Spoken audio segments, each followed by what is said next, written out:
Santali side बिंडे YouTube channel कौन सना पटो को सकुंदराम तेन बन गलमरावा मॉडल कुकली सकाम मेंदो first semester examination 2024 class 11 subject Santali और फुल मार्क्स 40 निधा जहाँ मेंदो गपा खुना जहाँ मेंदो सेप्टेम्बर ना जहाँ 13 तारीख खुना जहाँ परीक्षा मेना अगदा बेनिट क्लास 11 को प्रथम सेमिस्टर परीक्षा नोरना टांग कुकली से मॉडल्स कुकली से कामबन गलमारावा जोथा तेला बाछाव काते ऑल में टोटल 40 टी एमसीक्यू टाइप कुकली तहना उनारना तेला को ऑले तो नोडा बुझेला जे चेलकान टाइपा 40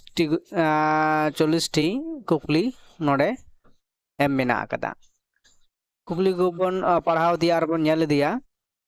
ऐसे नोडे एक रे मेना कदा संताड़े सावतारे लोटा दाग दो दुई रे मेना कदा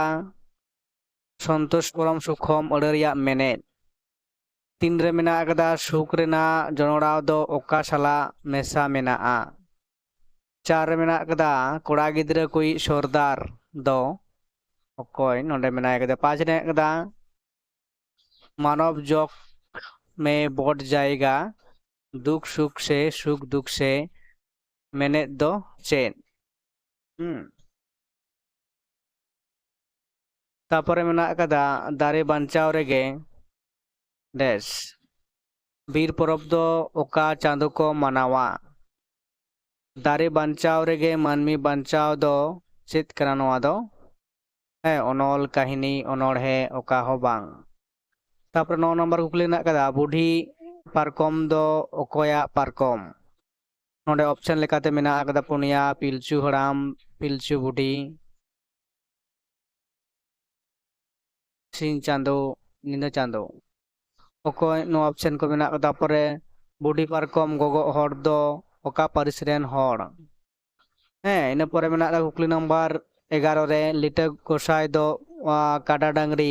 ओका बीर रे अगुलेत कोआ तापरे 12 रे मेना कदा प्रस्ताव काहिनी रेन मुड़ुद चरित दो कोय तापरे 13 रे मेना कदा छटियर दो सांताल सावता रेना ओका सेवरा रेना मानमी जीवन ओणे रेन ओनोड़े रे मेना कना बाचे सताम दिगते मेना कना 15 रे मेना कदा नवा गिद्र 30 नुतुम को छटियरिया चुतपेड़ा रे 21 रे छटियर रे और बपला रे तापरे मेना कदा चंपा गाड़ दो ओका परिसरेन होड़ कोवा गाड़ कना 17 रे मेना कदा जेसी टुडू दो ओको उनाड़े ओला कदा तापरे कुकली मेना कदा चंपा गाड़ दो तीन नईते टपाव वकाना पिया पुनिया मोड़े तुरुई तापरे गुर तायम दो अनल तर्जमा अनल काहिनी अनड़हे तापरे 20 नंबर कुकली मेना कदा नेल में बकन दालेम जमा नितो दो बेरित में तोय को बा दोय को बेरित उतोय को बेरित में मेताम कना लांग मेताम कना लांग ओकोय मेताय कना इन परे 21 नंबर कुकली मेना कदा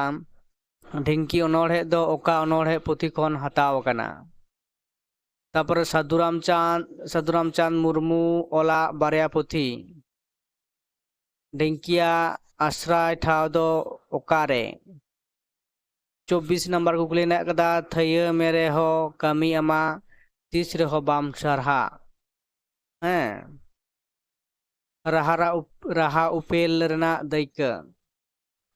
रोड पाटा 26 रेना कदा डाटा तारी केचेत अड़ांग अखोर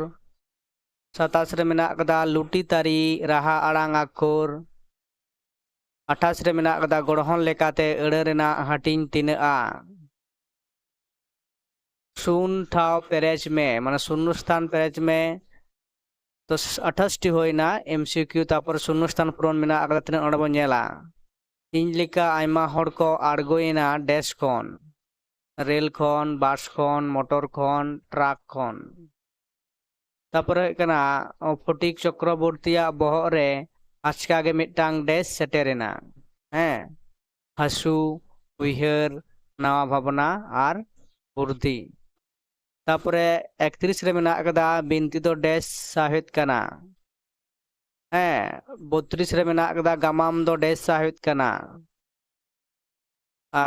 33 रे मेना कदा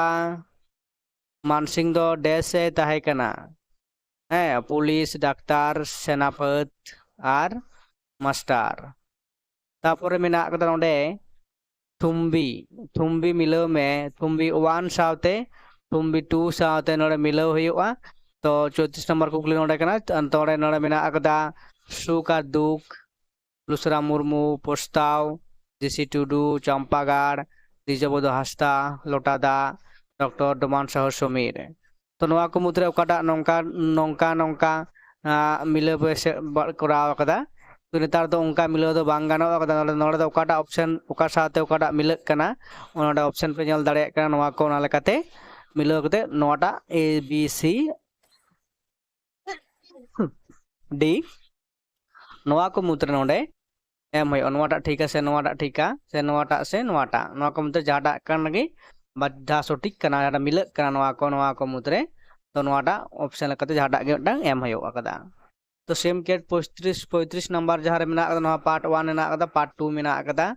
हैं नदा रनोड़ पाटा को कदा जाम रतनोड़ आम कानवा सेनो नुनुम